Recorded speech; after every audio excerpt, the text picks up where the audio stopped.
అందరికి నమస్తే, welcome back to my channel. నేను మెరుగు తారక్. రేపు రిలీజ్ కాబోతున్న cinema BSK the cult garage Bandi Saroj Kumar cinema.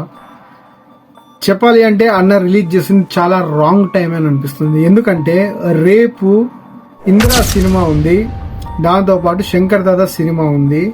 అన్న నువ్వు ఇంకొక వారం తర్వాత రిలీజ్ చేసిన థియేటర్ ఆక్యుపెన్సీ దొరుకుతుండే.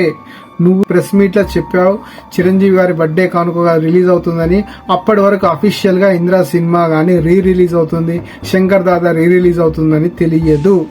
అది 2 days బ్యాక్ లో మళ్ళీ మొత్తం రిలీజ్ అయింది. థియేటర్లు మొత్తం హైదరాబాద్ లో సగం ఆఫ్ ది థియేటర్లు అన్ని ఆక్యుపెన్సీ ఇందిరాకి వెళ్ళిపోయినాయి. శంకర్ దాదా ఎంబీబీఎస్ కి మ్యాట్నీ షోలకు బుక్ అయినాయి.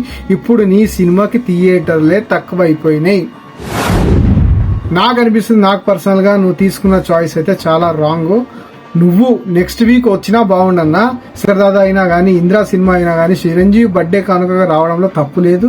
ఎందుకంటే మహేష్ బాబు గారిది వచ్చింది, పవన్ కళ్యాణ్ వచ్చినాయి, అందరికి వస్తూనే ఉన్నాయి. ఈయనది కూడా వస్తుంది, చాలా మంచిదే. కానీ ఏంటంటే ఇది ఒక్కరోజు ఉండే సినిమా కాదు కదన్నా. వారం రోజుల బుకింగ్స్ ఉన్నాయన్న, థియేటర్లు మొత్తం ఖాళీ ఉన్నాయి. ఇప్పుడు నీకు బుక్ మై షోలో చూద్దాము అంటే ఇంతవరకు ఓపెన్ అవ్వట్లేదు. నువ్వేమో అప్డేట్ల మీద అప్డేట్లు ఇస్తున్నావు, ఓపెన్ అవుతుంది. ఏ థియేటర్ లో ఉందా, ఏ థియేటర్కి పోతాం అనేది కూడా అర్థమైతలేదన్న. చాలా నా ఒపీనియన్ బట్టి చూస్తే నువ్వు చాలా రాంగ్ డిసిజన్ తీసుకున్నావు. చిరంజీవి గారి బర్త్డే సందర్భంగా ఈ సినిమా రిలీజ్ అవుతుందని అనుకున్నావు, కానీ నీకే తెలియదు ఇందిరా సినిమా రిలీజ్ అవుతుంది అని. 2 days లో అనౌన్స్మెంట్ చేసేసారు, థియేటర్లన్నీ బుక్ చేసేసారు. ఈ సినిమా నీది ఎక్కడ రిలీజ్ అవుతుంది ఏందనేది ఇంకా అప్డేట్ లేదు. పేటీఎంలో ఉందన్నో, పేటీఎం సర్చ్ చేస్తే పేటీఎంలో హైదరాబాద్ రాలేదు. ఎక్కడ ఉందనేది నాకే అర్థమవుతుంది అన్న. ఎప్పటి లోపు అవుతుందో చూడాలి. నీ సినిమా అయితే ఫస్ట్ డే నేను చూడాలనుకున్నాను. ఇక అది కుదరదా ఎక్కడ ఉంటుంది. మెయిన్ థియేటర్ లో చూడాలనుకున్నాం, సింగిల్ థియేటర్లు ఎక్కడెక్కడో కాదు. మెయిన్ దేవి, సుదర్శన్ ఇలాంటి ఏవైతే ఉన్నాయో మేము అనుకున్న ఆర్టీసీ క్రాస్ లో, ఇప్పుడు ఆర్టీసీ క్రాస్ లో తిప్పు కొడితే ఇప్పుడు థియేటర్లు కూడా తక్కువైపోయినాయి అన్న. ఒకటి దేవి ఉంది, సుదర్శన్ 35 ఉంది, సంధ్య 70 ఉంది, సంధ్య 35 ఉంది. దాని తర్వాత సాయి రాజా డీలక్స్ ఉంది, జర్ర ముందు పోతే శాంతి థియేటర్ ఉంది. దాని తర్వాత ఇంకోటి కాచిగూడలో తరకరమ్మ థియేటర్ ఉంది. ఇవే మెయిన్ థియేటర్. పక్క థియేటర్ పద్మావతి, ఇవైతే 35, 70 ఇది క్రాస్ రోడ్ కిందికి రాదు.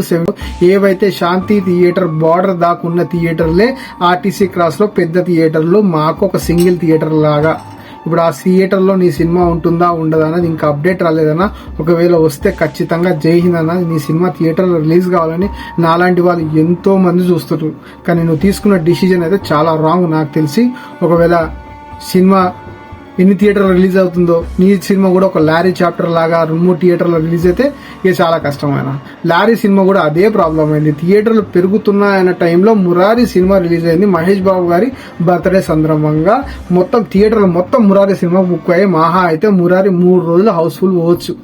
మిగతా అంతా ఖాళీ. మంచి సినిమా లారీ చాప్టర్ 1 మొత్తం నాశనం చేసేసారు. నీ సినిమా కూడా అలానే అవుతుందేమో అని భయం అవుతుందన్న. జై హింద్. నేను మీ రివ్యూ తారక్.